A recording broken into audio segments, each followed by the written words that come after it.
la sesión de hoy. Perdón, yo les voy a hacer llegar la presentación luego el correo. En la presentación pues está puntualizadas algunas cosas que vamos a ver hoy, pero tampoco es imprescindible algún problema ahí con la señal del internet o con la plataforma, porque según sí me sale presentando, pero luego que no.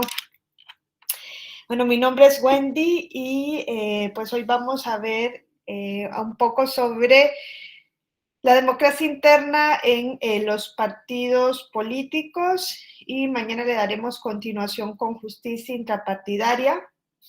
Quien quiera participar puede hacerlo directamente, solo abre el micrófono y puede hablar. Entonces, podemos empezar diciendo que las democracias internas, las democracias modernas, perdón, son democracias de partidos políticos, pues todas y todos sabemos que estos han cumplido una función fundamental en el Estado, que es principalmente vincular a los intereses del Estado con los intereses de la sociedad.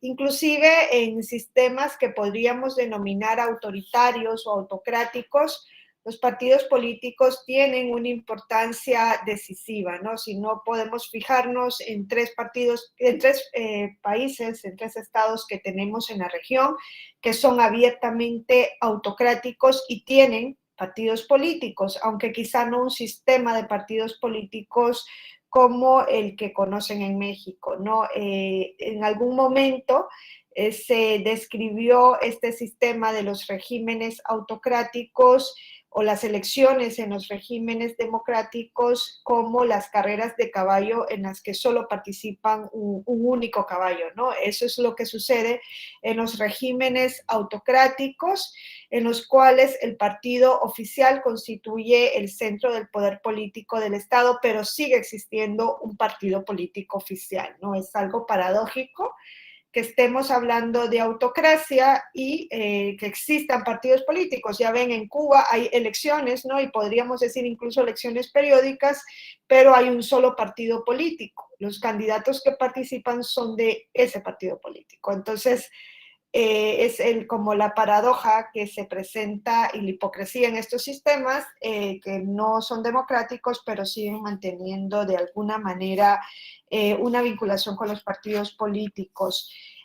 Todo lo contrario a estos regímenes, lo que se pretende a partir de los partidos políticos es precisamente que sirvan de canalización de la voluntad política del pueblo, ¿no? Eso es lo que se pretendería a partir de ellos, y por ello es que los partidos políticos se definen como asociaciones de ciudadanos, de ciudadanas, con la ayuda, que con ayuda de su propia organización aspiran a influir en la formación de la voluntad del Estado, ¿no? Canalizan la voluntad del pueblo y sirven de vehículo para relacionarla con la actuación del Estado. Los partidos políticos tienen una base corporativa, están integrados por la ciudadanía en el ejercicio de sus derechos constitucionales, que bien puede ser el derecho de asociación política o bien el derecho de afiliación política, y pues lo que sirven es para actualizar la participación social de sus miembros. Se establece en la doctrina que los partidos políticos pueden cumplir 4 funciones. Primero, seleccionar a los futuros líderes, luego sirven para mantener el contacto entre gobierno y la población. También sirven como un canal para representar los diversos grupos o intereses de la comunidad, y en la medida de lo posible integran a estos grupos. Si nosotros revisamos la Constitución mexicana, encontramos en el artículo 41, fracción primera, párrafo primero, pues cuáles son las finalidades que persiguen los partidos políticos en México, ¿no? Y ahí encontramos que los partidos políticos tienen como fin promover la participación del pueblo en la vida democrática, fomentar el principio de paridad de género. Esto es algo muy importante que en México se ha venido introduciendo a partir del año 2014 y se ha reforzado en la reforma de paridad en todo, ¿no? Que tienen que cumplir también los partidos políticos con el principio de paridad de género, no solamente en las candidaturas. Vamos a ver también que hay una decisión que tal vez nos toca ver mañana del Tribunal Electoral, en donde esa obligación la llevan también a lo interno del partido político, en su organización interna. Tienen que contribuir, ¿no? Su finalidad es contribuir a la integración de los órganos de representación política y, como representaciones ciudadanas, hacer posible el acceso al ejercicio del poder político. Entonces, esa es la finalidad con que la Constitución define a los partidos políticos. La misma, si ustedes revisan, se reproduce en la Ley de Partidos Políticos, precisamente en el artículo 3 de la Ley General de Partidos Políticos.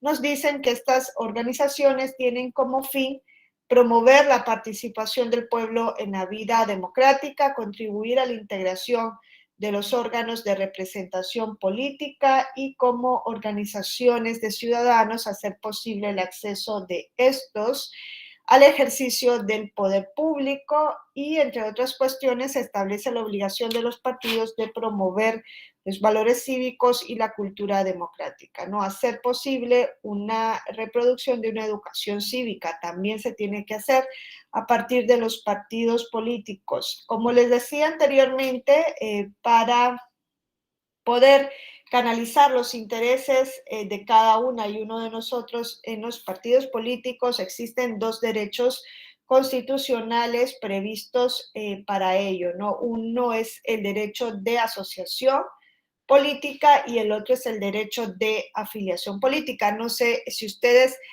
saben o me pueden decir cuál es la diferencia, ¿no?, entre estos dos derechos, el de asociación política y el de afiliación política, y dónde los encontraríamos en la Constitución.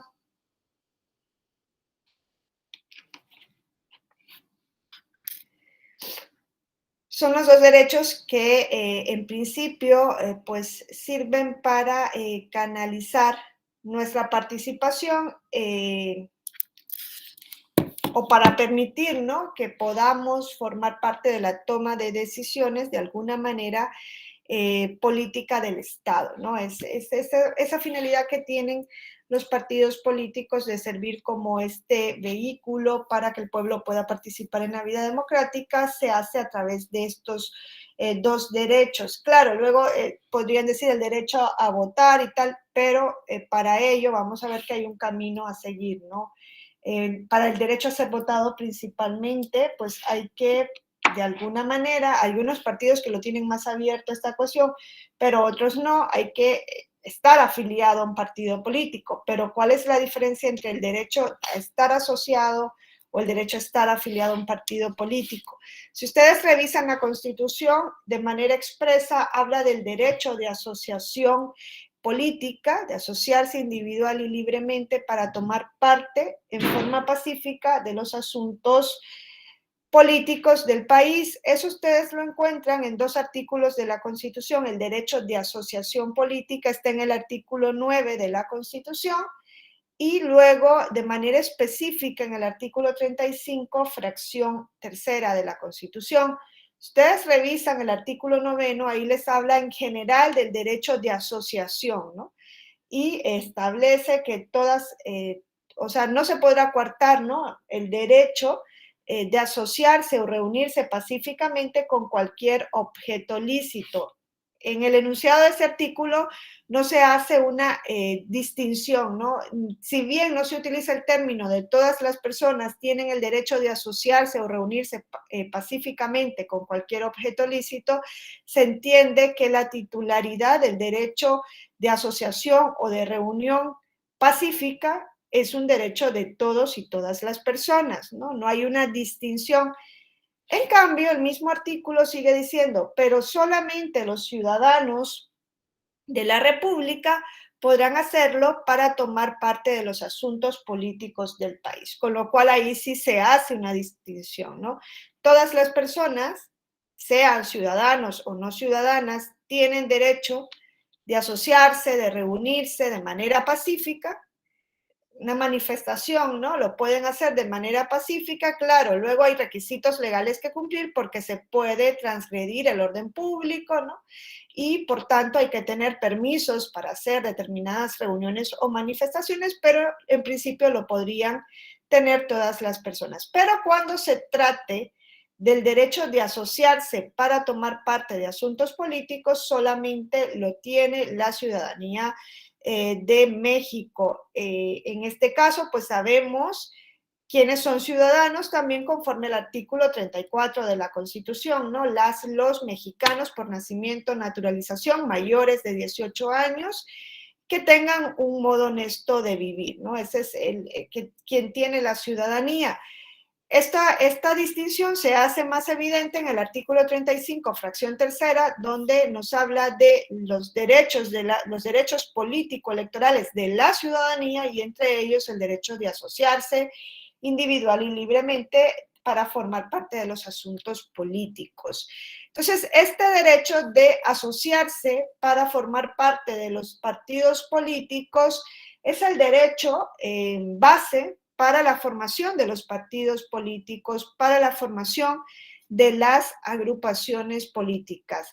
Es decir, en el ejercicio del derecho político electoral de asociarse, es que las ciudadanas y los ciudadanos pueden formar partidos y agrupaciones políticas siempre y cuando cumplen los requisitos que establece la ley. Es el derecho a formar partidos políticos, es el derecho a formar agrupaciones políticas que solamente lo tiene la ciudadanía. Este derecho está sujeto a limitaciones y a condicionantes, ¿no? La limitación es que el ejercicio del derecho, como dice el artículo 9, sea pacífico y con objeto lícito.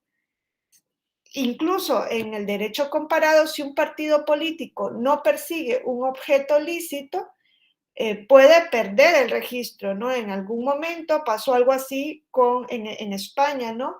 Con un partido político que se entendía tenía como fin promover o exaltar determinados valores que no eran valores cívicos, ¿no? Como era la independencia del País Vasco, pero a través de la violencia, ¿no? ¿Se acuerdan que en algún periodo de España se vivió pues una época de terrorismo propiciado por ETA y de alguna manera hubo un par de partidos políticos que tenían como finalidad, y así lo reconocían públicamente, exaltar, ¿no?, los intereses de ETA. Por tanto, ese partido político no perseguía un objeto pacífico ni lícito.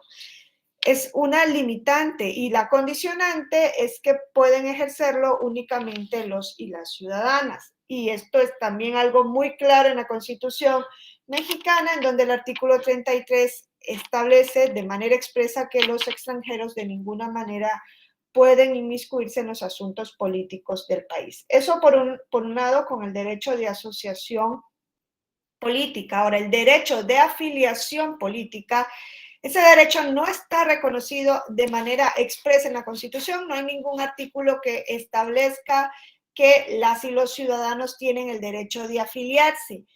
Pero si leemos el artículo 41, fracción primera, párrafo segundo, infine, en la última parte del párrafo segundo de la fracción primera del artículo 41 de la Constitución, dice: solo los ciudadanos y las ciudadanas podrán formar parte o podrán formar partidos políticos y afiliarse libre e individualmente a ellos. Entonces, eso es lo que dice el artículo 41. Solo la ciudadanía puede formar partidos políticos y afiliarse libre e individualmente a ellos. Entonces, de esto es que se ha derivado una jurisprudencia del Tribunal Electoral del Poder Judicial de la Federación, que es la jurisprudencia 24 diagonal 2002, en donde se reconoce que existe un derecho constitucional de afiliación en materia política electoral. Es un derecho, entonces, de interpretación jurisprudencial.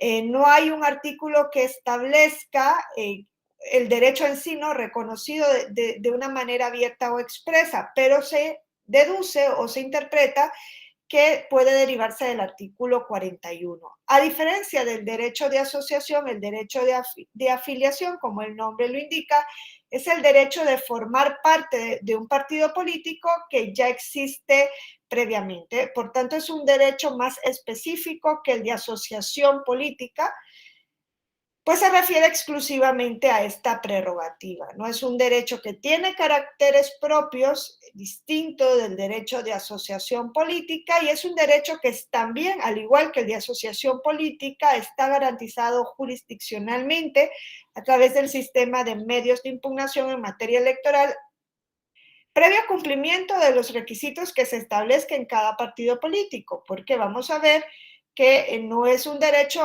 libre, ¿no? Sin ningún tipo de condicionante. Hay que cumplir con los requerimientos que se establecen en los estatutos de cada partido político. Este también es un derecho que solamente pueden ejercer las y los ciudadanos, y es un derecho que se debe ejercer de manera libre e individual. Esa sería, por tanto, la diferencia entre el derecho de asociación política con el derecho de afiliación política, que son parte de los derechos político-electorales de la ciudadanía. Entonces, los partidos políticos son un núcleo esencial de la democracia. No obstante, desde el siglo XX se ha tendido a un proceso de burocratización de los partidos políticos. Desde la década de los 60, 70 del siglo pasado, en Italia se venía dando, ¿no? Vueltas sobre este asunto de la burocratización de los partidos políticos, a partir de la cual los intereses de las personas afiliadas prácticamente han pasado a un segundo plano frente a los cargos partidarios o a la actividad mediática que realizan los partidos políticos a través de sus dirigentes para alcanzar un cargo público. Entonces se ha dejado como en segunda posición a la ciudadanía que está integrada en los partidos políticos. ¿Esto por qué? Porque pues, nos hemos ido centrando más en el éxito electoral que realmente en representar los intereses de la ciudadanía, y también más en los intereses que en rendir cuenta o en la accountability, ¿no? Que es una parte esencial que se transforma en un derecho de la ciudadanía y en una obligación de los partidos políticos.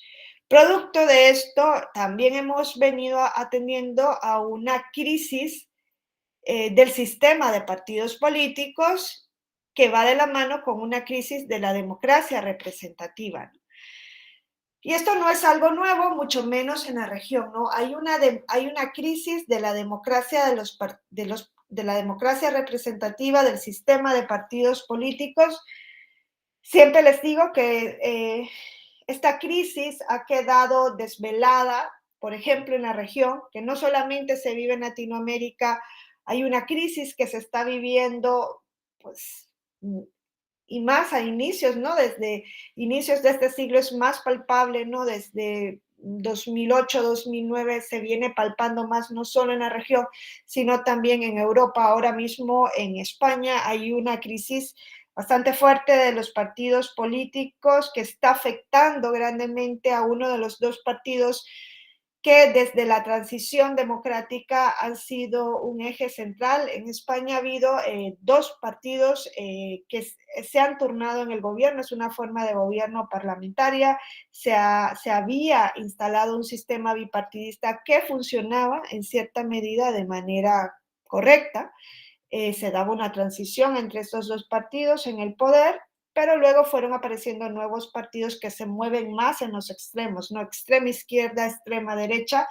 Desgraciadamente, ahora atendemos que el partido de centro derecha está perdiendo bastante representación en la ciudadanía, y esa representación del partido de centro derecha se está moviendo a Vox, que sobre ese escuchamos mucho en México, ¿no? Cuando se reunió con algún partido político de allá, que es un partido de extrema derecha. Es bastante preocupante que en España llegara al poder un partido de extrema derecha con el programa político que este partido contiene, donde lo menos perjudicial es la carga, el el programa tan cargado de xenofobia que tienen este partido político sería quizá lo menos perjudicial, por decir algo, que podría traer al gobierno.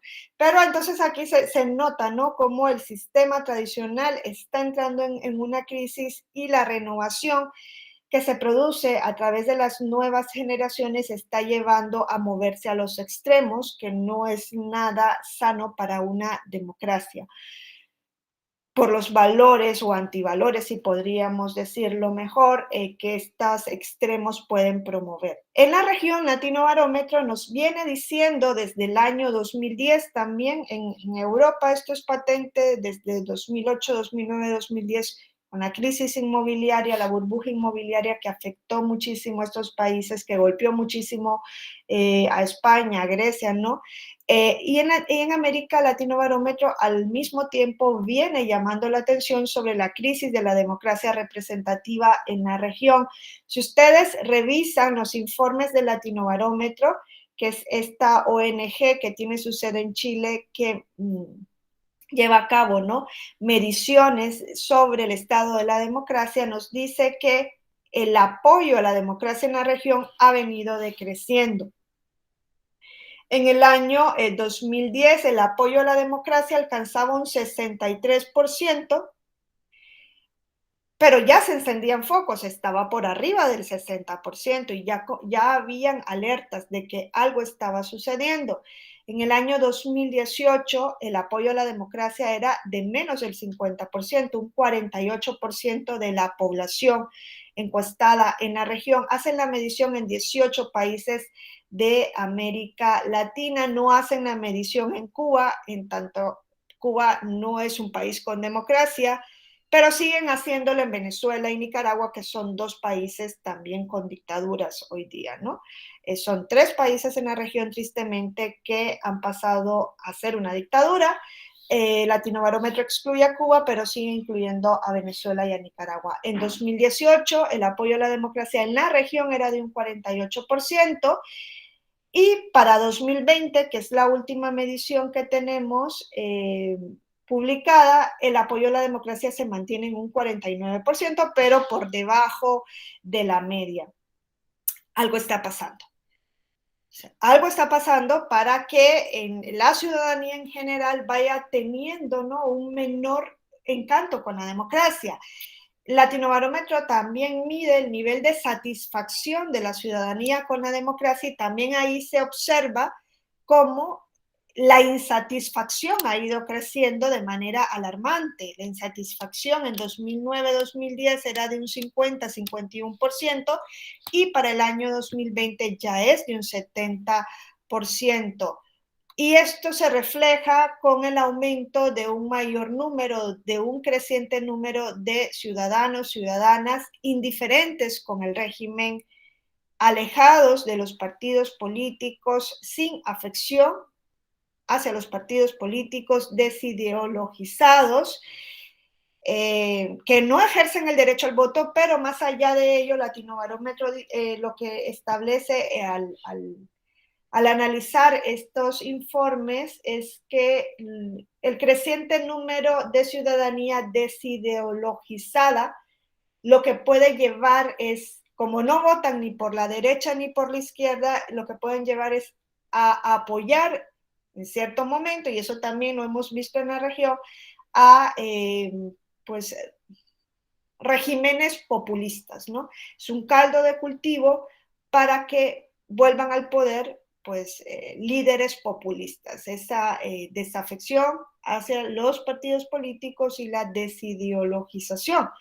Parece que nos lleva a esperar a una especie de Mesías Salvador y no se vota tanto por el problema, sino por el carisma del líder, lo cual puede ser un gran peligro para el funcionamiento de un Estado o de la democracia de un Estado.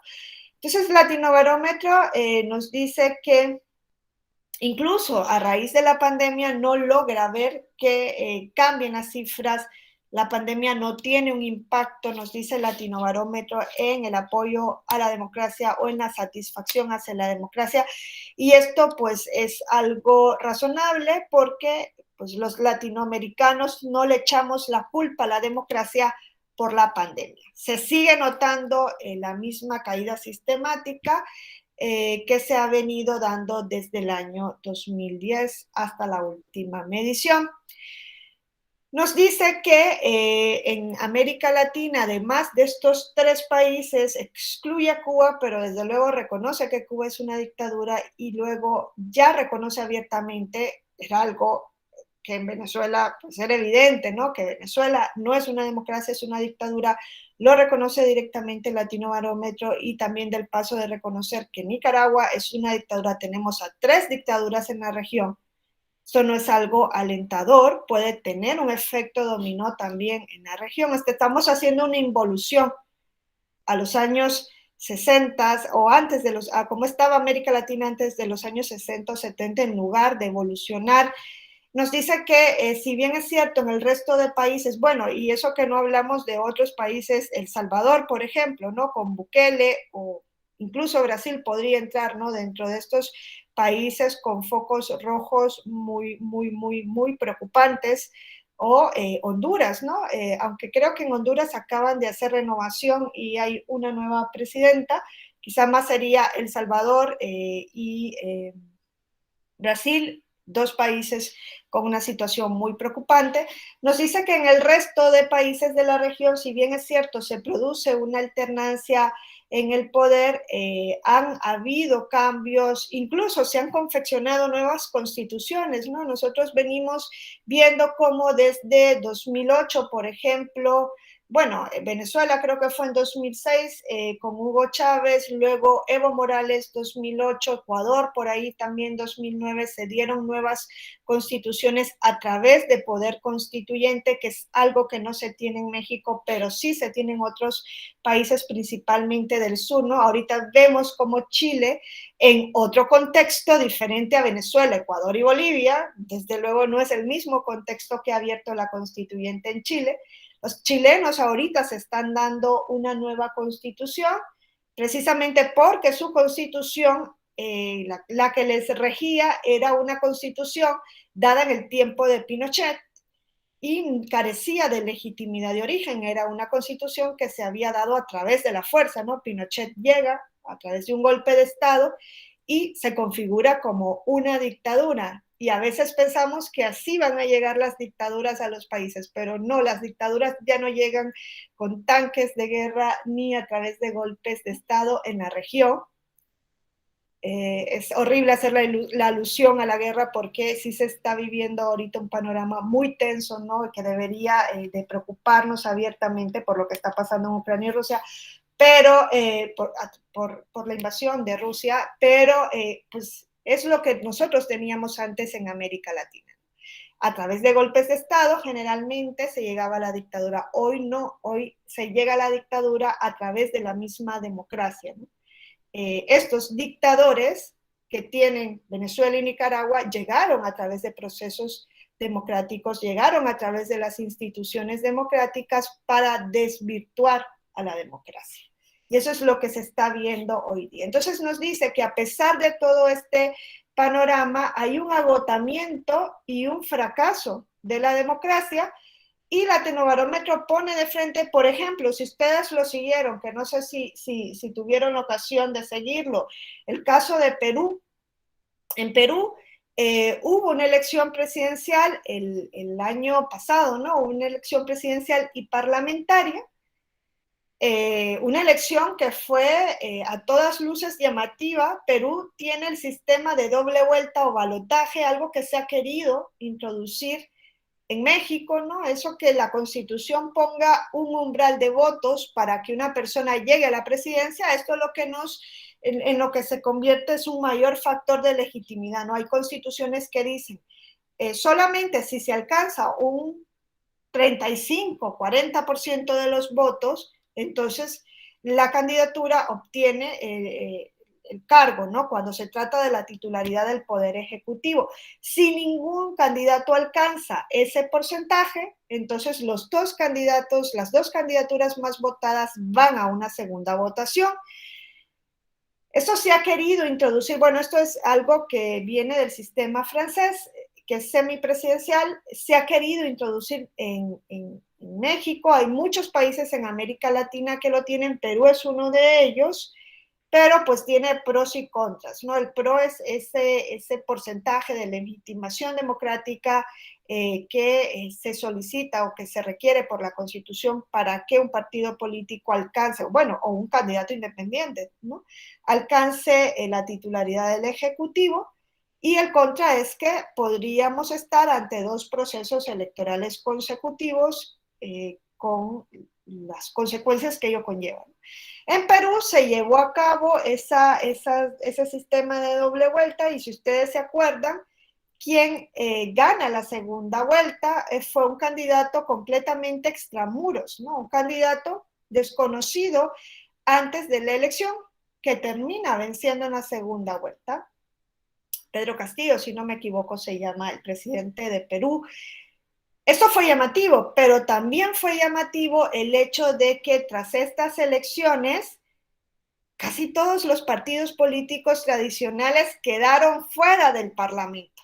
Eso fue algo fenomenal lo que sucedió en Perú, ¿no? En Perú creo que fueron alrededor de 16 partidos políticos los que perdieron el registro por no alcanzar el umbral de votos que exige la Constitución. Si ustedes saben que el umbral de votos que exige la Constitución, por ejemplo, en el caso de México es del 3% de votación conforme a la lista nominal de electores, ¿no? En Perú se exige un 5%.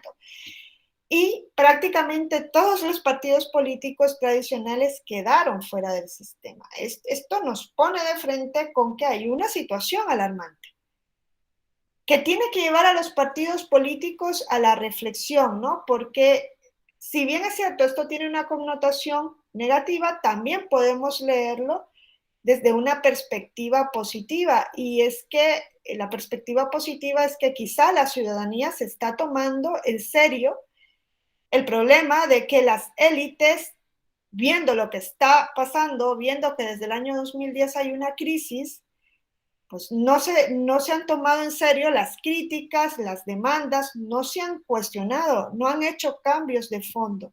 Y esto se está traduciendo realmente en una consecuencia visible por parte de la ciudadanía. Esto por un lado. El lado negativo, negativísimo, es que esto nos pone de frente, como dice el Latino Barómetro, con una ciudadanía endeble frente al populismo. O sea, hasta el día de hoy, y no sé si ustedes tienen alguna otra opinión, pues no hay una forma más viable de gobierno que la democracia, que el sistema de democracia representativa.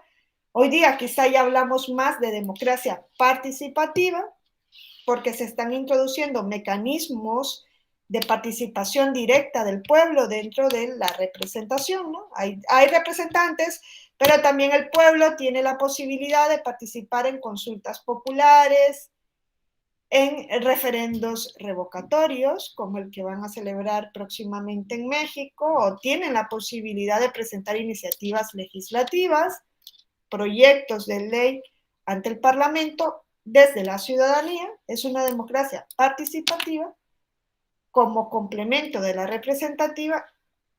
No sé si haya otra forma mejor de gobierno, ¿no?, que la democracia participativa y que el mismo sistema de partidos políticos, que también ha ido encontrando un respiro en las candidaturas independientes, ¿no? Que esta es otra cuestión que es sociológico, ¿no? Más que de las ciencias políticas, de sociología. En México, ¿no?, se ha abierto la posibilidad para que puedan votar a candidaturas independientes desde 2012. Esto no existía previamente, pero las candidaturas independientes no han tenido un acto impacto en lo federal, lo han tenido en lo municipal, ¿no? Incluso en lo estatal, algún gobernador ha llegado a través de la vía independiente, pero a nivel federal, desde que se ha regulado la candidatura independiente, solo ha habido un diputado federal electo a través de esta vía. Entonces, no ha sido tampoco como un respiro para la ciudadanía ante la situación de descontento que se tiene frente a los partidos políticos. Entonces, ¿hay una forma mejor de gobierno, que la democracia representativa que se fomenta en el sistema de partidos políticos. Hasta el momento yo no encuentro un Estado que tenga una forma de gobierno distinta que pueda servirnos de parámetro. No sé si ustedes conocen, ¿no? De algún estado en el que se rijan por otra forma y que tenga un éxito. A veces se nos dice, no, Suiza, no, Suiza, y es la panacea, el paraíso de la democracia directa. Suiza no funciona a través de democracia directa. Suiza tiene la posibilidad de que determinadas leyes federales, es un estado federal también, sobre materias trascendentales, sean consultadas al pueblo antes de entrar en vigor. Eso es lo que tiene Suiza, la posibilidad de hacer referendos con relación a determinadas leyes antes de que éstas entren en vigor. Pero Suiza no es un sistema de democracia directa donde todas las decisiones políticas las tome el pueblo directamente. Y es más, es que imagínense, si no fuera democracia representativa y fuera democracia directa, si se pondrían de acuerdo. Es que tendrían que votar como a mano alzada todas y todos los ciudadanos mexicanos para tomar una decisión política. Eso podría funcionar en México con ¿cuántos son? 135 millones de habitantes. Es irracional solo pensar esto. Les ha dicho, sistema de partidos políticos, no, candidaturas independientes. Se le presentan candidaturas independientes, tampoco votan a los candidatos independientes. No quieren democracia, no quieren, no quieren democracia representativa, no se puede la directa porque es que, fíjense, en España en algún momento también se decía, y hubo un partido político, Podemos, que todavía está en el sistema, antisistema, que entra al sistema, no puede haber nada más antagónico que eso, ¿no? Ellos decían que eran anti-establishment, pero entraron al sistema. Y ellos decían que todas las decisiones se tomaran por asambleas. España tiene 40 y tantos millones de habitantes. ¿Por asambleas? ¿Cómo decides por asamblea? Es algo irracional. Y si no es democracia, entonces autocracia. Es que si leen el Latinobarómetro, hay una alta población de la región que dice que prefieren la autocracia antes que la democracia. Sí, a veces romantizamos a la democracia, ¿no? O medimos el éxito de la democracia por cuestiones distintas, quizá por nuestra situación, ¿no? Nuestra propia situación, los beneficios que nos da directamente la democracia, si lo queremos decir de alguna manera, ¿no? No lo vemos de manera global, sino individual, pero preferir a la autocracia antes que la democracia, el mismo Latinobarómetro nos dice que principalmente las jóvenes generaciones son las que traen estas ideas, pero quizás que estas jóvenes generaciones son las que no han vivido en autocracia, entonces no saben de lo que hablan. Tan es así que los dos países que en algún momento, yo creo que fue en la medición de 2018, tuvieron donde hubo mayor apoyo a la democracia, fue Venezuela y Nicaragua. Y esto nos dice muchísimo, que Venezuela y Nicaragua hayan sido los dos países en la medición de 2018 donde había un mayor apoyo a la democracia, nos dice que esta ciudadanía apoya la democracia como una forma de casi solicitar la democracia que no tienen, ¿no? De anhelo de la democracia que se ha perdido en estos países. Entonces, vivimos un periodo de insatisfacción, vivimos un periodo de crisis, es un periodo bastante complicado, convulso. Para el caso de México, la situación no es distinta. Latinobarómetro nos dice que también el apoyo a la democracia ha venido decreciendo. En México, el apoyo a la democracia en el año 2018 era de un 38%. Veníamos decreciendo, ¿no? El apoyo más alto a la democracia fue en el año 2002 con un 63%. La lectura que se hizo es que quizá era un apoyo como un rezago, ¿no? De la alternancia al poder que se produjo en el año 2000. Siempre se dice, cuando hay posibilidad de alternancia o alternancia en el poder, sube el apoyo a la democracia, sube la satisfacción con la democracia, lo cual se pensó que en México se iba a observar en el año 2018, porque en 2018 hubo otra alternancia en el poder, no, en el 2000 fue PRI-PAN, en el 2018 PRI-Morena, pero no se evidenció, ¿no?, ese mayor apoyo en esa alternancia. Entonces, sí se evidencia un crecimiento en el apoyo a la democracia ya en el año 2020 con Andrés Manuel López Obrador en el poder, llega a un 43%. 2018 estaba en un 38% y en 2020 llega a un 43% el apoyo a la democracia, sube 5 puntos porcentuales. Y esto lo que nos dice el Latinobarómetro es que es otra alerta roja, y eso significa que las alternancias en el poder ahora están teniendo un menor impacto. En el año 2000 veíamos que el impacto fue mayor que en el año 2018 a 2020. Ahora, con relación a los partidos políticos, también en México pues se ha producido una cifra bastante llamativa, ¿no?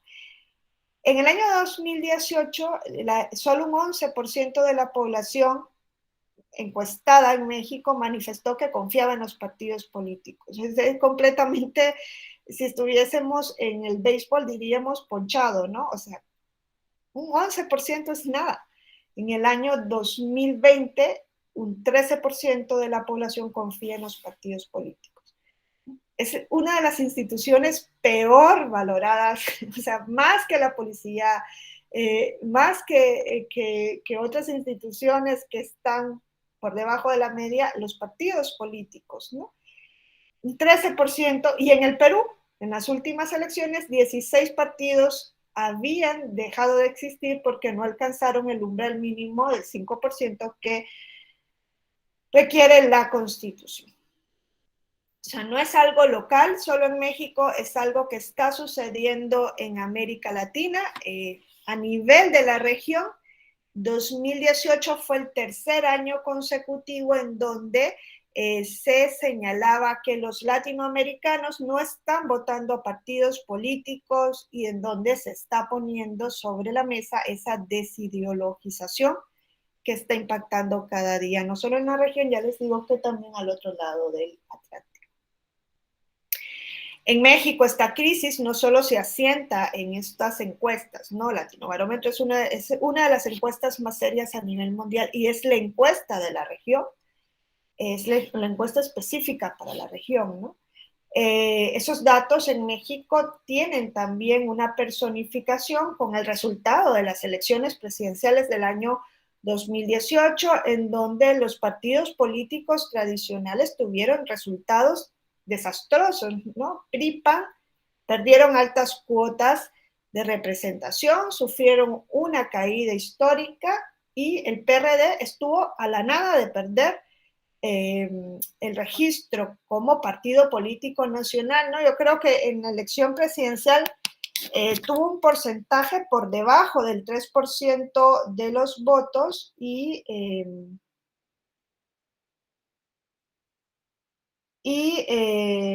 a nivel de la diputación creo que alcanzó el 3%. Ahora, comercial. ¿Ha saltado la alerta sísmica en Ciudad de México? ¿Alguien es de Ciudad de México? Pero no ahorita, ¿no? O sea, ¿hace cuánto saltó? A ver, por favor. Sí.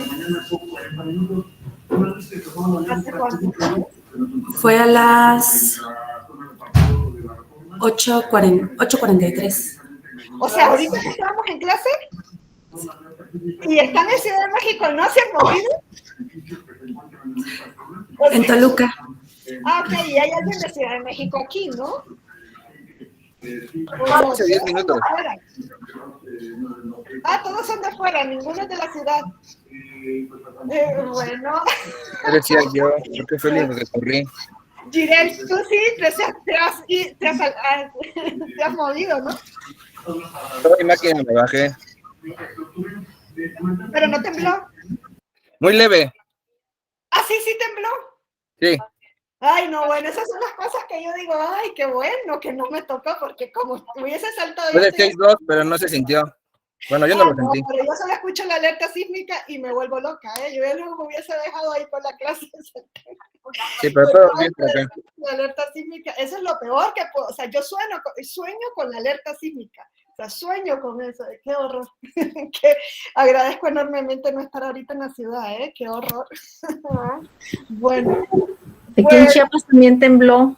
Hace 2 minutos tembló 6.2, pero el epicentro fue en Veracruz.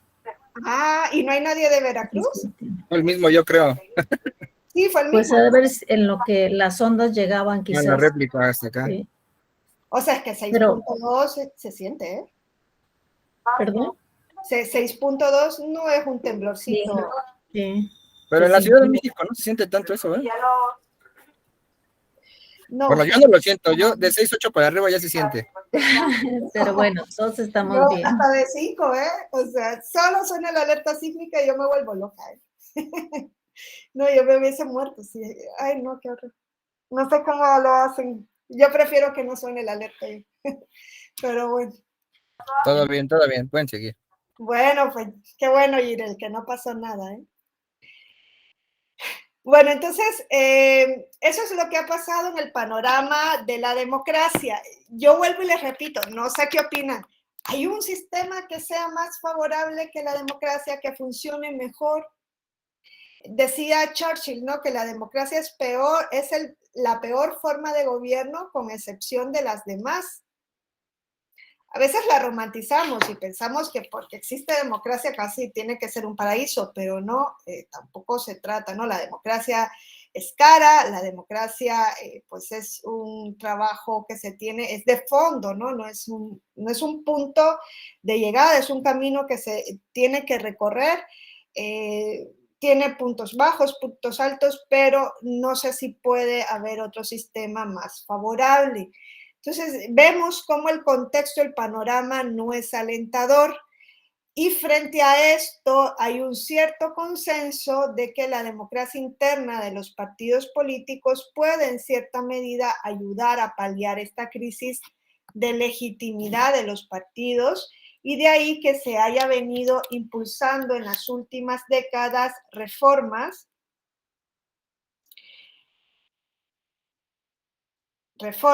en la estructura y prácticas internas de los mismos, ¿no? Ese es como, viendo esta situación de crisis, se ha venido trabajando también, pues, en las vías internas de los partidos políticos. En México esto es algo en lo que se ha trabajado bastante en fondo, ¿no? No hay hoy día ningún tipo de duda sobre la necesidad de democratizar internamente las estructuras de los partidos políticos, las prácticas de los mismos, precisamente para dar respuesta un poco al descontento que tiene la ciudadanía.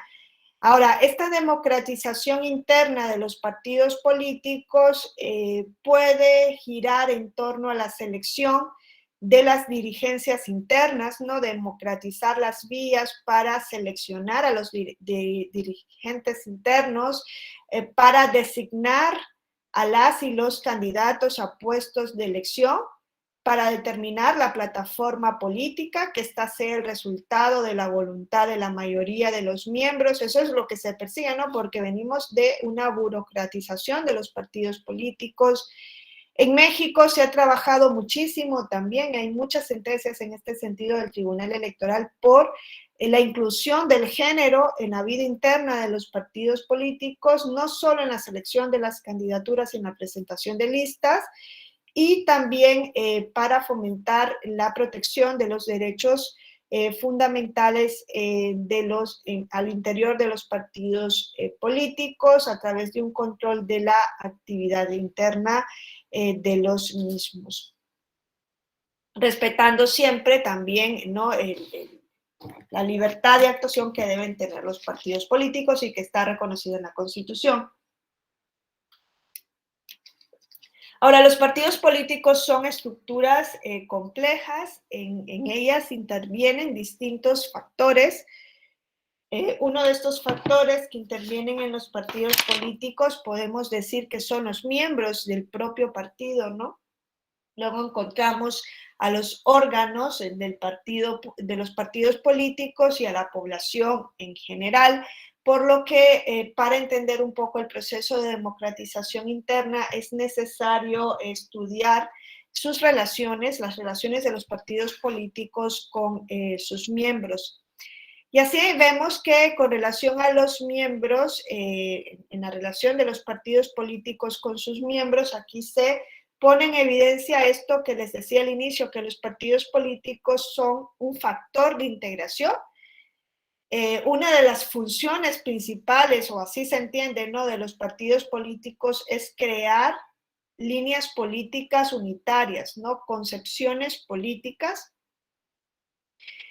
precisamente a partir de las diferentes opciones de cada una de las personas afiliadas o a partir de las distintas opiniones que cada una de las personas afiliadas tienen sobre cómo se debe conducir el Estado y crear esas líneas políticas e intentar llevarlas a la práctica. Esto repercute en el sentido de que la estructura de los partidos políticos sea una estructura integradora en donde se haga prevalecer los intereses de todos frente a los intereses de una parte de los integrantes del partido político. Ahora, en este sentido, el tribunal ha dicho que no existe una libertad irrestricta para participar dentro de los partidos políticos ni para permanecer en los partidos políticos. Es decir, que se ha reconocido que existe una capacidad o que para fomentar la capacidad de funcionamiento de estas organizaciones muchas veces es necesario pues, mantener alejadas o incluso separar a las personas o a aquellos miembros del partido político que perturben la ejecución de su línea política unitaria. Ahora, esto no significa que la incorporación a un partido político pueda ser rechazada de manera arbitraria y tampoco que se pueda determinar la expulsión de un miembro del partido político de manera arbitraria. Esto se tiene que compaginar con estos derechos que les decía, la auténtica libertad de asociación o el derecho de afiliación.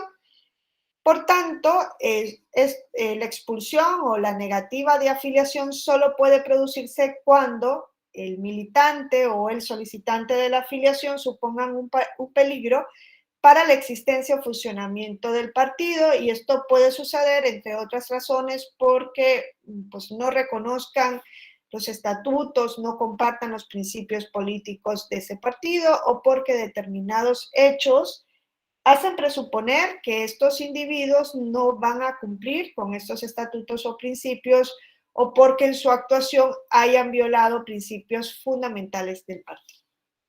Si ustedes revisan los estatutos de los partidos políticos, van a encontrar, por ejemplo, en el caso de Morena, no sé si aquí hay alguna persona que esté afiliada a algún partido político, Morena, PRI, PAN, PRD, pues cada partido tiene sus estatutos y en cada uno de ellos se establece el procedimiento que se debe seguir para, por ejemplo, afiliar a una persona a sus filas. Hay un procedimiento y hay garantías dentro de este procedimiento, dentro de este sistema de democracia interna. Por ejemplo, en el caso de Morena, se establece que la afiliación tiene que hacerse de manera individual, libre, pacífica, voluntaria, en cumplimiento de este derecho de libre afiliación que es creado jurisprudencialmente a partir del artículo 41 de la Constitución. Se prevé de esta manera la afiliación, ¿no?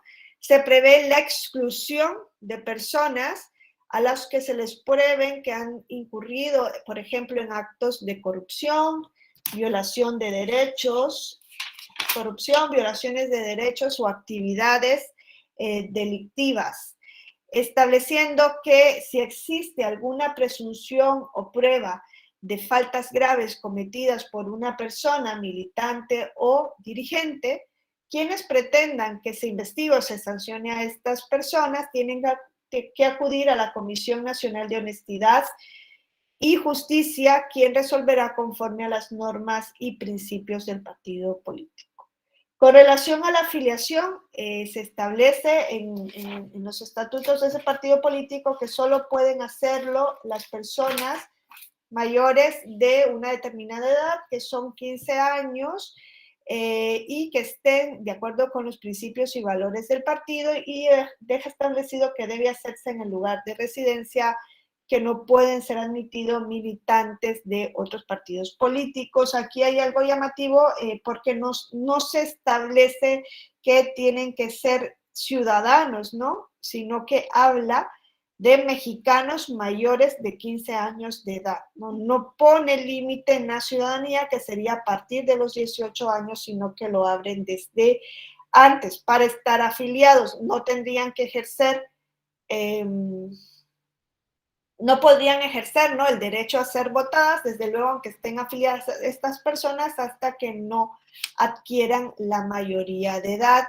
Existe un padrón, ¿no?, un registro de las personas afiliadas que en este partido político reciben un nombre bastante llamativo, ¿no? Protagonistas del cambio verdadero. Es un nombre bastante llamativo, y ahí se, pues, constituyen a las personas afiliadas, y su organización, depuración y resguardo de este censo se lleva a cabo también por parte de una institución interna del partido, que es la Secretaría de Organización del Comité Ejecutivo Nacional. Eso con relación a Morena, ¿no? Vemos cómo hay un proceso para afiliarse al partido político. Si no se cumplieran los requisitos o no se siguen las vías establecidas, o no se está de acuerdo con los objetivos, si hay pruebas o una presunción al respecto, se podría negar la afiliación al partido político. No es una libre afiliación irrestricta, ¿no? Hay un procedimiento, hay requisitos, está condicionada al cumplimiento de requisitos. El Partido Acción Nacional también tiene un procedimiento para la afiliación al mismo. También se establece que la afiliación se tiene que hacer de manera libre, individual, por escrito, suscribiendo ante todo, y esto es algo general, ¿no?, la aceptación de los principios ante un registro. En los estatutos de ese partido se establece también que para ser afiliado se requiere el cumplimiento de un requisito bastante particular en México, que es acreditar el modo honesto de vivir. ¿No? Es un requisito bastante ambiguo y con un contenido pues altamente moral, ¿no? ¿Qué significa que alguien tenga un modo honesto de vivir? O al contrario, ¿qué significa que alguien no tiene un modo honesto de vivir, ¿no? ¿Cómo se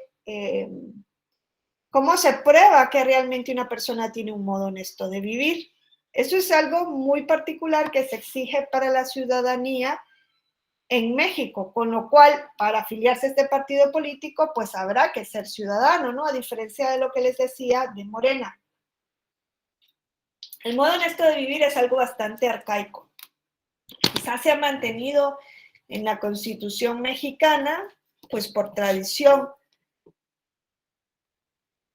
En algún momento se utilizó, ¿no?,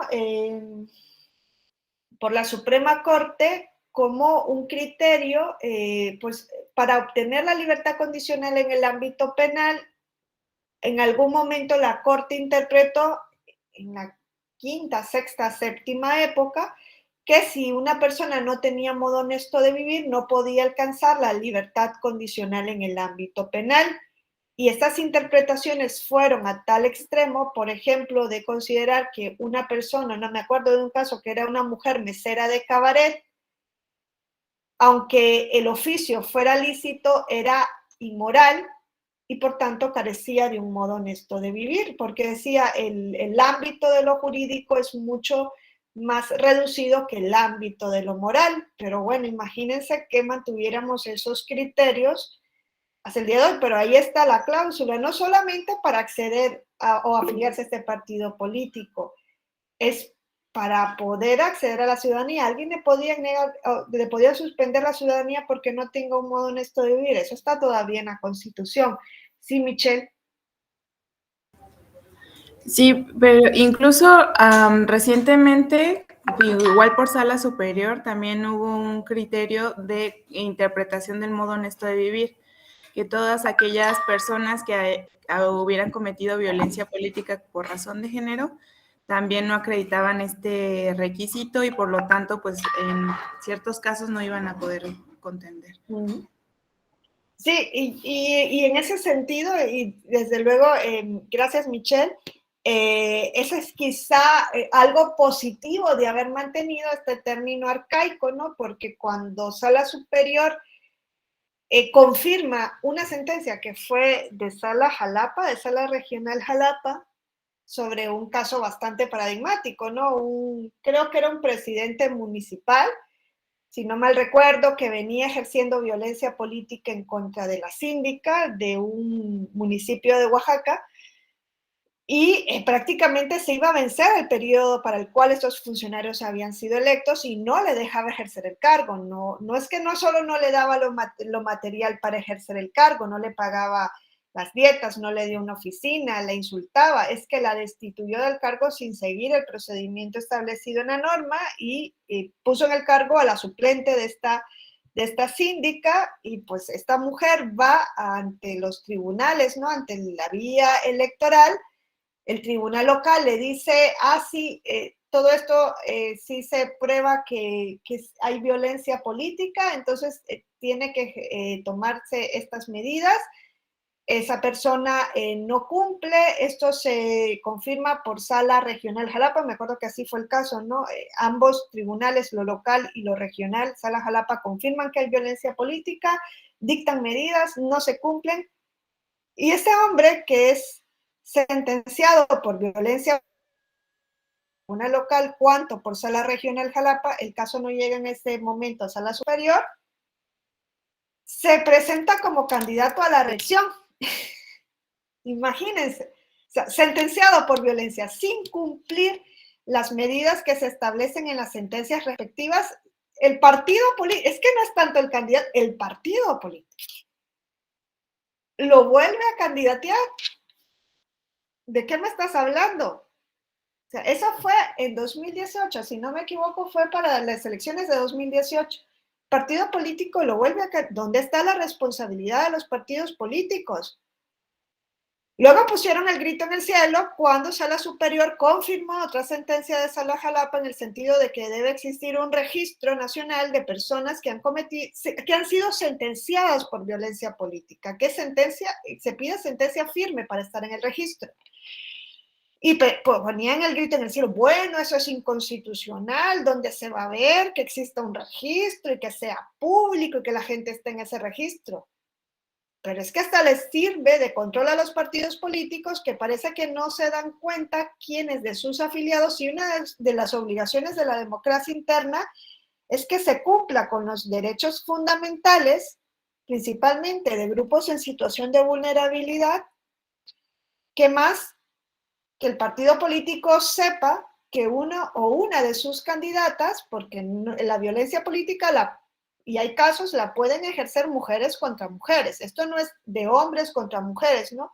Es la reproducción de estereotipos basados en el género, pero que desgraciadamente las mujeres muchas veces pues somos partícipes en reproducir esos estereotipos, ¿no? Que nos afectan a nosotras y que nosotras mismas los reproducimos y los mantenemos en el tiempo.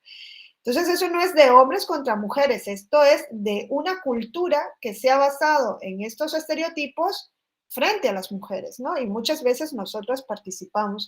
Y el caso fue que el hombre se quería reelegir, un partido político de mujeres de Oaxaca va ante el tribunal de lo local y le dice, oye, tribunal de lo local, hace unos meses sentenciaste a este hombre por violencia política y ahora el OPLE lo ha registrado para reelegirse.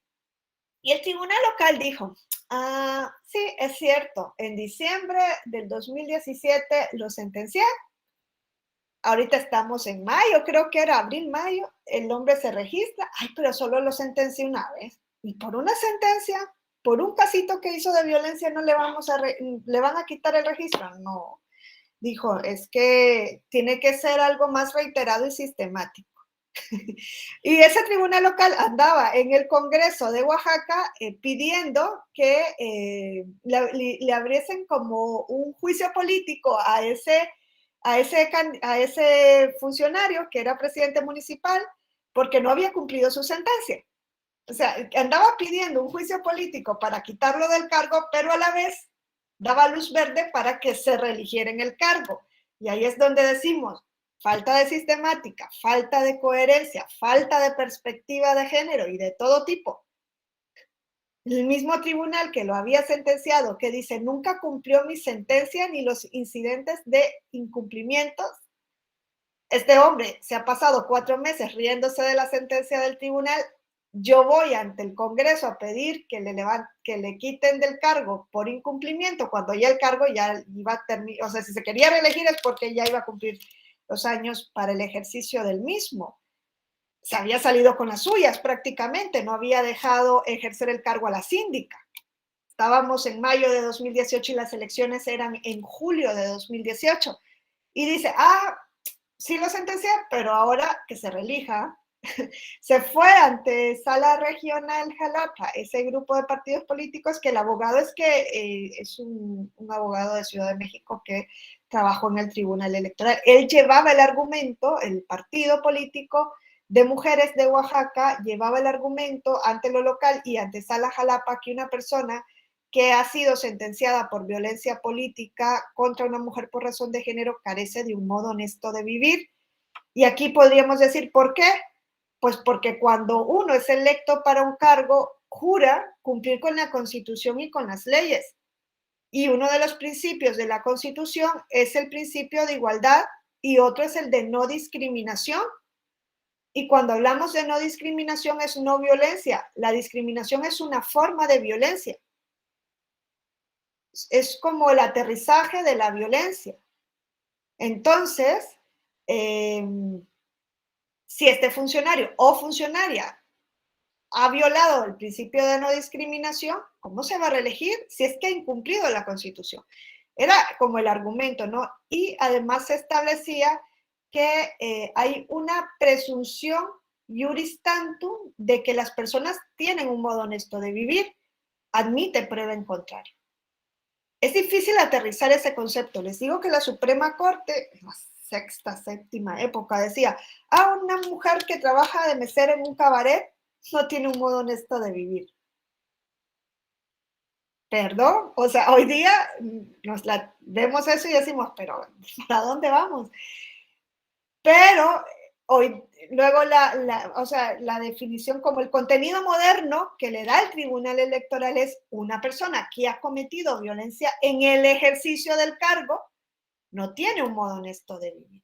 Y eso fue tan importante en el sentido de que en 2018 le permite a Sala Jalapa, que es la primera que confirma que efectivamente era una sola sentencia, dijo sí, es una sola sentencia. La sanción es gravosa porque le estás impidiendo a esta persona registrarse para la reelección. Es gravosa, pero admite o supera, por ejemplo, un test de proporcionalidad. O sea, esta persona, si bien es cierto, solo ha sido sentenciada una vez, nunca cumplió la sentencia. Eso es una cuestión en su contra. Si hubiese querido, hubiese cumplido la sentencia, no lo hizo, por tanto, esa violencia se ha ido dando a través del tiempo, es de tracto sucesorio. Y la persona está revictimizada a través del tiempo. Es que fíjense el panorama, era mayo, cuando creo que la sentencia de Sala Jalapa incluso es de junio de 2018. La sentencia donde le habían mandado a restituir a esta mujer era de diciembre de 2017 y la elección era julio de 2018. Este hombre no quería cumplir, había una reiteración en la discriminación y es por eso que se llega a esa decisión de no permitir que se registre y Sala Superior confirma, pero el argumento era de Sala Regional Jalapa y quien le lleva el argumento a Sala Regional Jalapa fue el litigante. Ustedes como litigantes muchas veces tienen en sus manos el poder de cambiar las cosas. Si llevan argumentos novedosos, sólidos, ante el órgano judicial pueden cambiar la manera como funciona su país. El que se regule que los niños estén en los spots político-electorales se hizo a partir de un argumento que llega a través de una demanda a sala regional especializada. Ni el legislador lo había previsto. Es que en ninguna parte de la LEGIPE está eso. Dígame dónde está en la LEGIPE que se tiene que regular que los niños estén en ningún lado.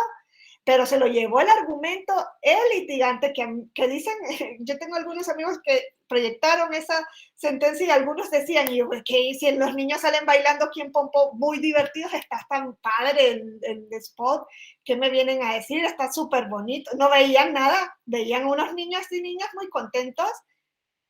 Pero el abogado del partido dijo, no, aquí nos agarramos porque son niños y porque el interés superior del niño se tiene que proteger.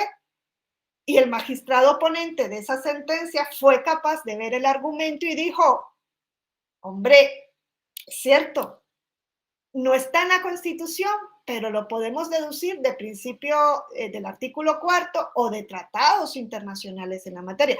Y ahora ustedes, yo no sé si tienen hijos o no tienen hijos, pero sabemos que un niño en un spot no debería estar, no deberían salir niños en spots políticos. Si está cargado de ideología el spot, eso le puede perseguir toda la vida al menor. Bueno, luego me encuentro al niño cantante, ¿cómo se llama? Yoawi. Yo siempre digo mal el nombre, pero este niño, tremendo, ¿no? Pero dice, ahora es el niño naranja. Si ese niño luego quiere ser candidato dentro de unos años, de un partido político, pues es que puede ser que digan, no, pero si este viene del movimiento naranja. O sea, son cuestiones que no vemos y que a veces llegan a través de demandas. Este era un litigio, podríamos decir, estratégico. En el mismo voto en prisión, eso es a partir de un litigio estratégico. No había habido oportunidad previamente de pronunciarse sobre ello hasta que llegan dos indígenas tzotziles que tienen 16 años en prisión preventiva, que deberíamos cortarnos las venas sabiendo que hay personas que tienen 15 años en prisión preventiva. ¡Qué barbaridad! ¿Cómo funciona un país de esa manera? Si hay personas que están en esas condiciones deplorables y ojalá tuvieran unas condiciones diferentes que el resto, no están en la misma prisión, que ninguno, ni un condenado debería vivir esa situación, ¿no? De infrahumanidad. Y llega el caso, los dos indígenas tzotziles, ¿ustedes creen que les interesaba a esas dos personas votar? Les interesaba que los saquen de la cárcel, que les devuelvan 15 años que no les vamos a devolver, pero claro, se utilizó como un litigio estratégico y a partir de ello se lleva el voto en prisión. Ojalá, o sea, todos de alguna manera pudiésemos llevar esos argumentos ante los órganos judiciales, ¿no? Carla. Gracias, doctora. Buen día. Abonando un poco a lo que usted comenta respecto del modo honesto de vivir, creo que su análisis y revisión por parte de las autoridades electorales, ya sea OPLES o INE, ha avanzado en el sentido de que ahora también, bueno, al menos en el caso del estado de Chiapas, para que exista un registro de una persona que quiera ser candidato o candidata, tenemos que verificar que no esté en un registro de deudores alimentarios.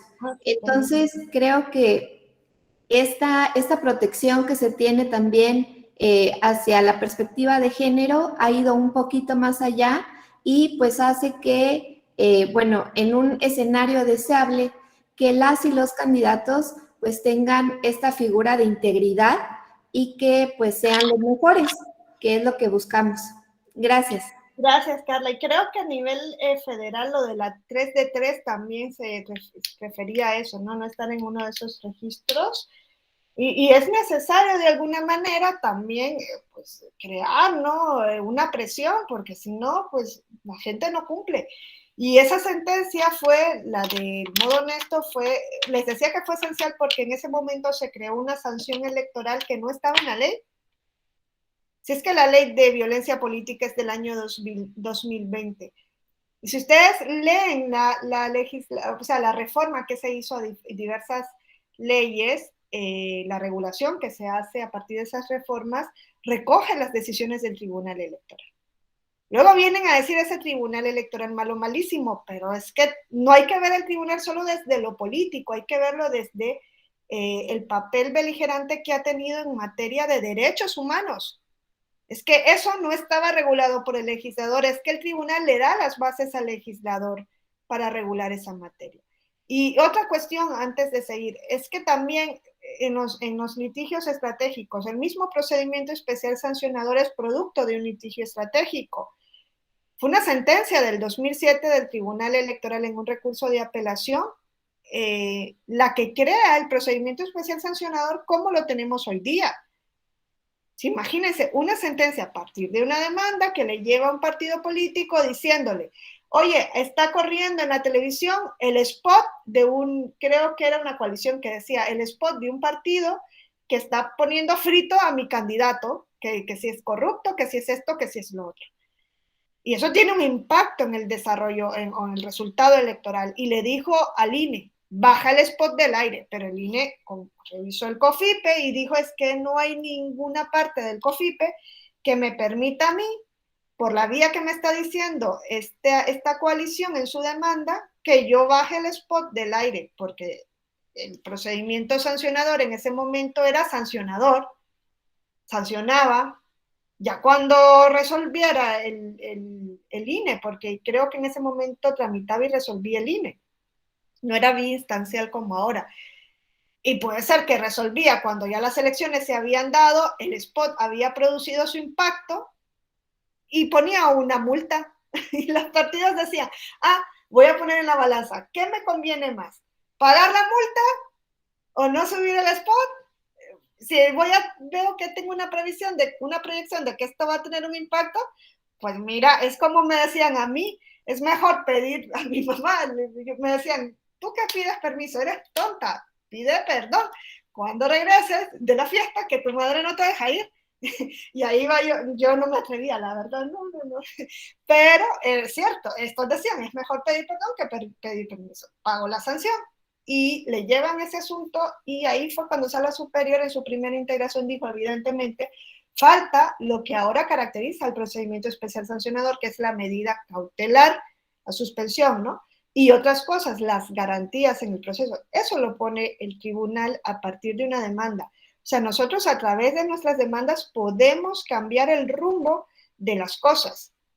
Podemos cambiar cómo se están haciendo las cosas. Y para cerrar con lo del modo honesto de vivir, ¿debería eso quitarse de la Constitución? Probablemente. Eso de que se exija para ser ciudadano tener modo honesto de vivir es bastante complejo, ambiguo, cómo lo concretas, pero no obstante le sirvió al tribunal para esa sanción electoral. Hoy día la violencia política es un delito. O sea, es un delito en materia electoral. Hoy día tiene ya unas consecuencias que el legislador ha plasmado en la ley a partir de 2020. Y hay un registro, y bienvenido el registro, que dicen que luego es inconstitucional, pero sirve. No, el registro no impone la sanción. No es que porque una persona esté en el registro, por eso no va a poder contender. Además, miren, la sanción es restringida, o sea, no se le puede suspender la ciudadanía a alguien de manera indefinida. A este hombre lo que se dijo es no se puede reelegir de manera inmediata, porque eso sería violarle también sus derechos político-electorales, es decir, nunca más se va a poder presentar, tampoco lo puedes hacer. Solo se dijo, para el siguiente periodo no, y si ustedes revisan los lineamientos del INE, dice, bueno, esta persona va a estar en el registro y estas van a ser las consecuencias.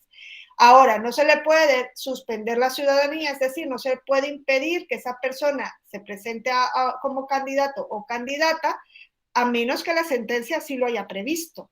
El registro no es constitutivo, es declarativo, es conforme a lo que se haya previsto en la sentencia. Entonces, tampoco nos equivoquemos que el INE, a partir del registro, los OPLES, porque también los OPLES deben llevar sus registros locales, ¿no? Tienen esa obligación. Los OPLES o el INE pueden imponer una sanción que no haya impuesto la autoridad jurisdiccional. Esa es una cuestión que tampoco es correcto sostenerlo así. Entonces, Les decía que el Partido Acción Nacional pide el modo honesto de vivir. Esto podría ser un causal alguna vez para negar la afiliación a alguien y esto podría llegar al Tribunal Electoral, ¿no? Y ahí la interpretación de qué se entiende por modo honesto de vivir. Algo particular es que el Partido Acción Nacional divide a sus afiliados o a sus militantes en activos y adherentes, ¿no? Es algo bastante particular que hacen, ¿no? Los activos son las personas que se afilian al partido político, pero que adquieren un compromiso, ¿no? No solamente se afilian, sino que participan de manera permanente en el partido político, en sus actividades, ¿no? Pero luego dicen que, también dicen los estatutos que pueden haber militantes adherentes, y esto es principalmente para personas que han pertenecido a otros partidos políticos y ahora quieren pertenecer a se les da como un periodo de prueba. Se indica que van a tener tantos meses como militantes adherentes o como miembros adherentes, y luego tienen que hacer como un examen, ¿no?, de los reglamentos del partido político, y si se cumplen pasarían a ser militantes activos, ¿no? Hay como dos etapas, una primera de prueba y otra segunda que sería ya, podríamos pensar que permanente, pero los estatutos también dicen que esa calidad de militante activo se tiene que refrendar cada cierto tiempo, a menos que se traten de personas que ya tienen más de 30 años de militancia. Entonces dice, tienes que ir cada cierto tiempo refrendando esa calidad, porque es un afiliado que participa activamente en la vida política o en las actividades del país. Ahora, si dice el estatuto, si es miembro adherente, puede participar en las votaciones internas, por ejemplo, para seleccionar candidaturas a cargos de elección popular, pero no puede presentarse como candidato. Puede elegir, pero no ser elegido para una candidatura a cargo de elección popular. En cambio, el militante activo, pues claro, tiene el derecho a intervenir en las decisiones del partido, participar en el gobierno del mismo, es decir, desempeñar cargos de dirección. También limita el estatuto cuántos cargos directivos, a cuántos cargos directivos puede acceder cada militante, también lo restringe. Puede incluso, dice el militante activo, ser postulado a cargo de elección popular si cumple los requisitos de elegibilidad de acuerdo a la ley electoral. Se prevén también causales para que los militantes sean amonestados o sean sancionados, ¿no? Y hace un rango de las infracciones que se pueden cometer y de la sanción que puede sobrellevar. Incluso habla de la posibilidad de privar del cargo dentro del partido político a determinados militantes o de suspenderlos en sus derechos. Incluso la sanción mayor es la expulsión. Ahora, claro, y es ahí donde se habla del proceso de democracia interna y justicia intrapartidaria. Si se le suspenden los derechos a una o a un militante, esto pues tiene que ser acreditado a través de pruebas. Se tiene que acreditar, por ejemplo, que hubo una situación de indisciplina, de abandono continuo de las obligaciones y que esto conlleva la separación de determinadas actividades del partido. Ahora, en casos más graves, se podría probar, por ejemplo, una deslealtad hacia el partido político, un incumplimiento de las obligaciones como dirigente, y esto puede llevar a la inhabilitación del dirigente o del candidato al partido político. Y ahora, si las razones o causales son graves, son reiteradas, por ejemplo, si se ha atacado de palabra al partido político, en algún momento vimos algo así con alguien que hoy día está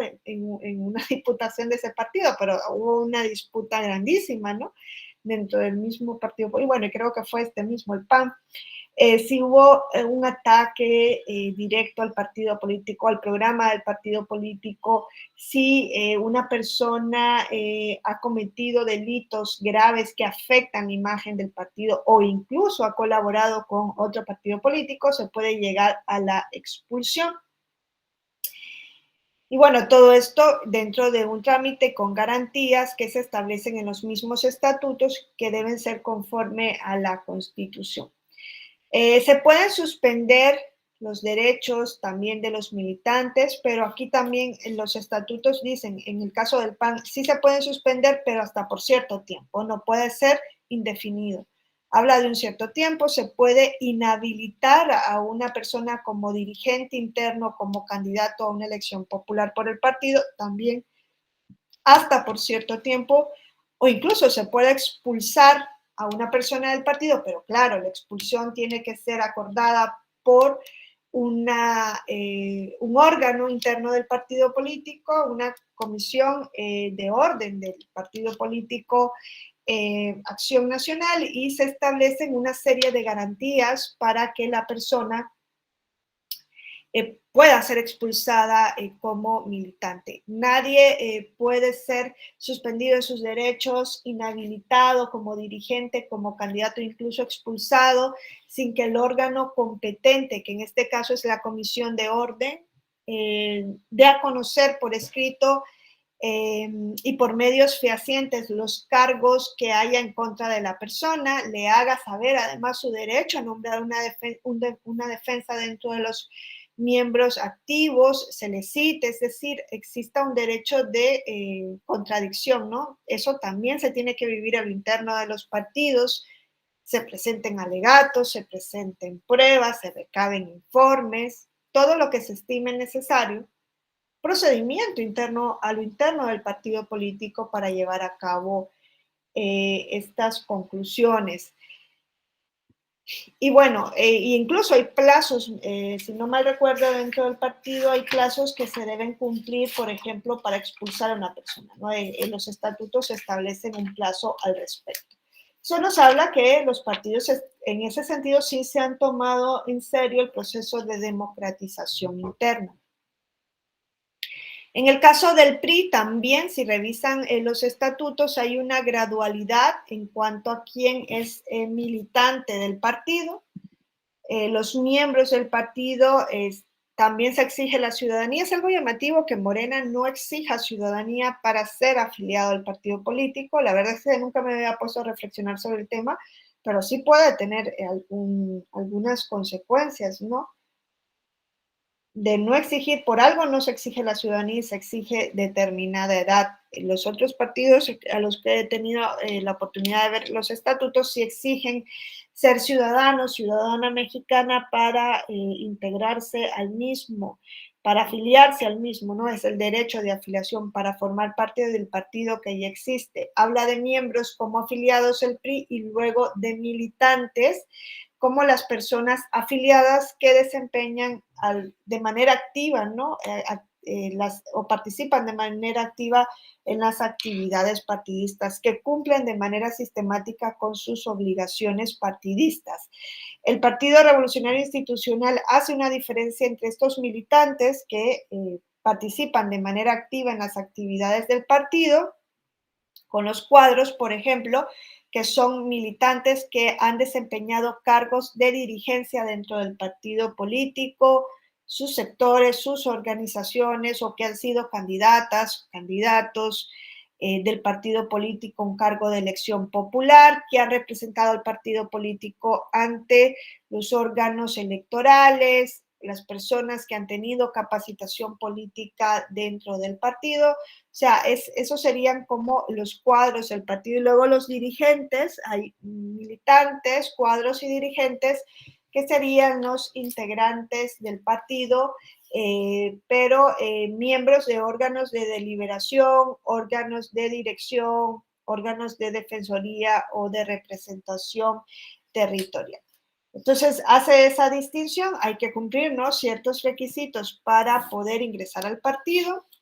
Hay sanciones también que se establecen en el estatuto. El órgano encargado de aplicar las sanciones puede aplicar suspensión temporal de los derechos de los militantes, puede inhabilitar, todo es temporal, ¿no?, temporalmente cargos para desempeñar cargos partidistas, o incluso puede llegar a la sanción mayor, que es la expulsión.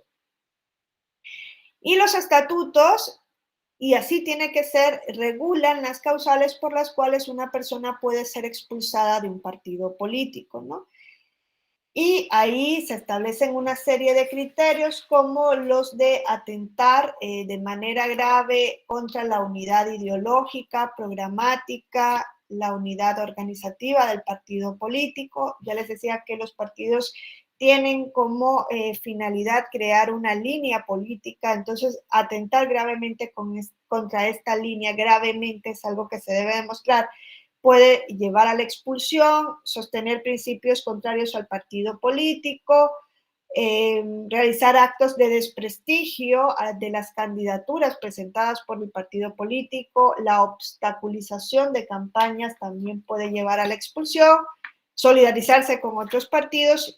Y hay algo muy particular que el PRI ha introducido dentro de sus estatutos y es que también establece como causal de expulsión aquellos casos en los que existan sentencias firmes, definitivas, por ejercer violencia política contra otro u otra militante del partido político.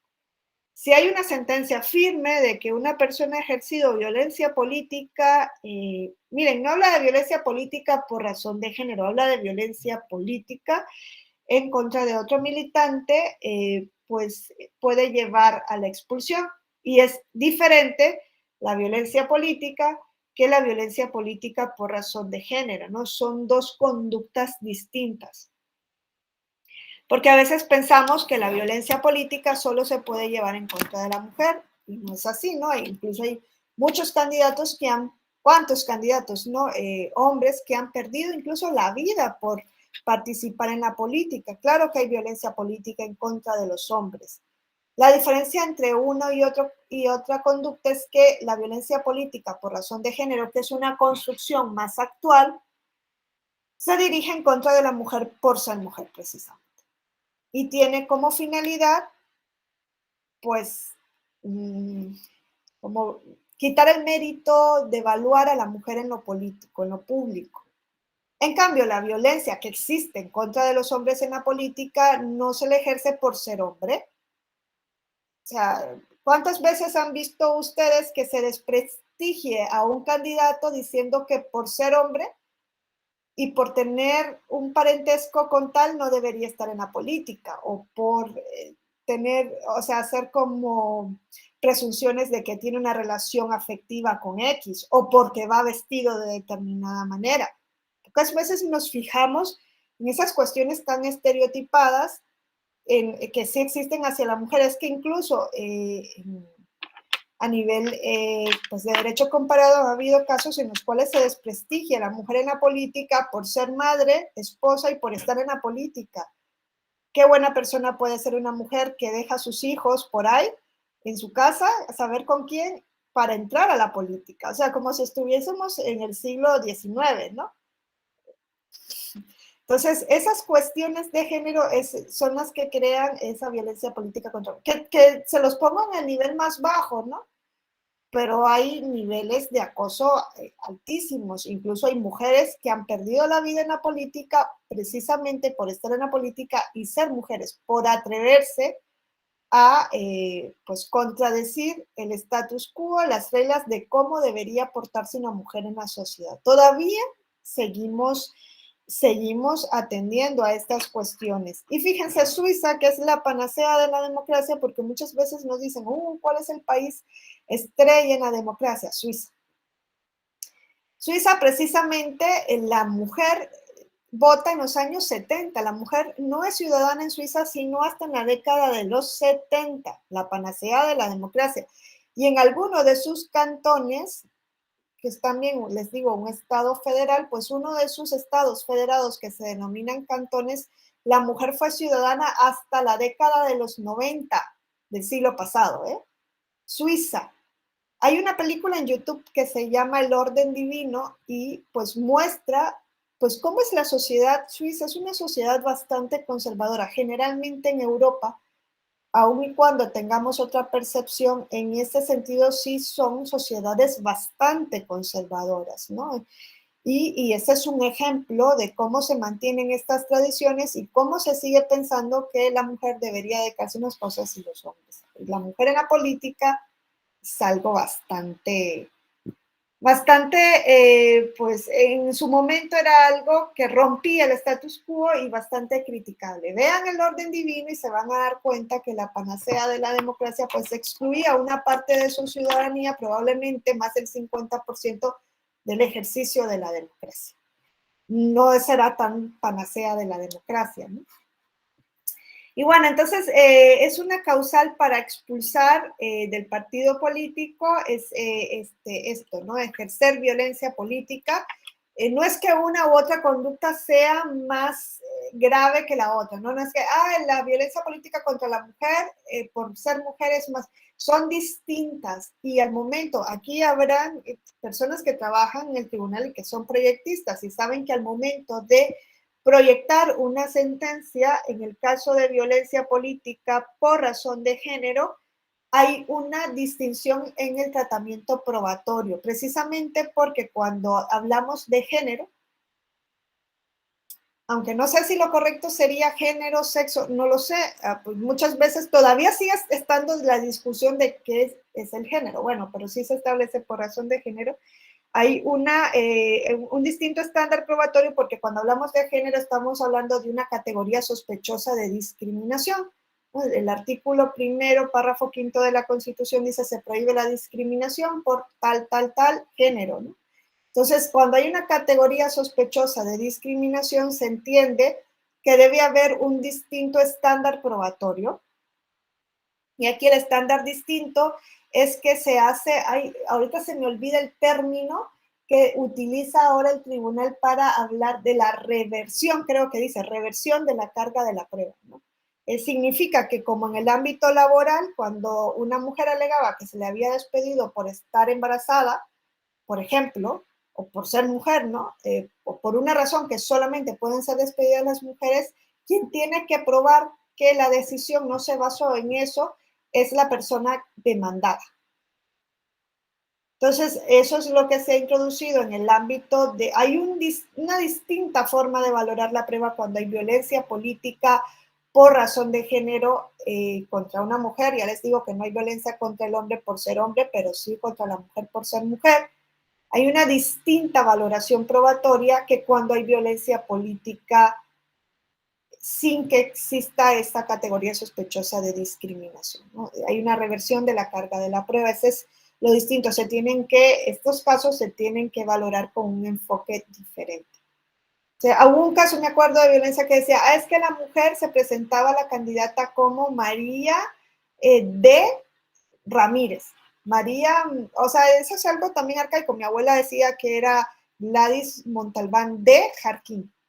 Yo siempre decía que eres su mesa, su silla o qué de, pero bueno, o le gustaba el nombre compuesto, pero lo de ella era porque en ese tiempo, ¿no? Y esta candidata se presenta así y su marido había estado en la política. Entonces decía, ella se vende como si fuera la mujer de. Y al final le comenzaron a hacer un montón de spots, bueno, de pintas y cosas que decían, es que ella solo está en la política porque es la mujer de y no sé qué y no tiene capacidad, y ella lleva el caso a una sala, llega el caso a una sala regional, creo que fue Jalapa también, y Sala Jalapa dice, sí hay violencia política, aunque ella se presente como tal de, como la mujer de ella, no está diciendo, y ni eso tiene que traer como consecuencia el hecho de que se diga que ella no tiene la capacidad y que solo está en la política por ser la mujer de. Ella puede venderse como quiera, pero no es aceptable que se desvirtúe su posición por el ser la esposa o la pareja de cierto político. Hasta ese punto se puede llegar, ¿no? Son cuestiones bastante polémicas. Entonces, yo creo que hasta aquí lo dejamos a día de hoy. No sé si alguien quiere hacer alguna participación, si no seguiríamos mañana. Pues hay una sentencia también bastante interesante del tribunal sobre cómo se tiene que llevar el género a nivel interno de los partidos, no solo en las candidaturas. Quizá lo vemos un poco mañana. Y continuamos con lo que digan los estatutos en cuanto a cómo se eligen a los dirigentes internos o a los candidatos a elección popular. Y bueno, creo que así pueden descansar un poco y tomarse un café de la mañana. Ya nos vemos mañana. Que tengan y que no suene la alerta otra vez en Ciudad de México, ni en ningún otro lado. Nos vemos.